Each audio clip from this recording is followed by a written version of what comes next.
மக்களே வெளிநாட்டில் மாப்பிள்ளை அவங்க அம்மாவுக்கு முதலாம் ஆண்டு நினைவஞ்சலி செலுத்திக்கிட்டு இருக்காப்புல.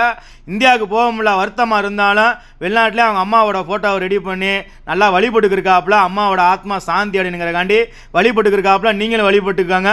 இன்னொரு விஷயம், வெளிநாட்டிலேருந்து நம்ம இப்படி பண்ணிக்கிட்டு இருக்கோமே, இந்தியாவிலேருந்து யாரும் பண்ண மாட்டேங்கிறத கடுமை எச்சரிக்கிற மக்களே.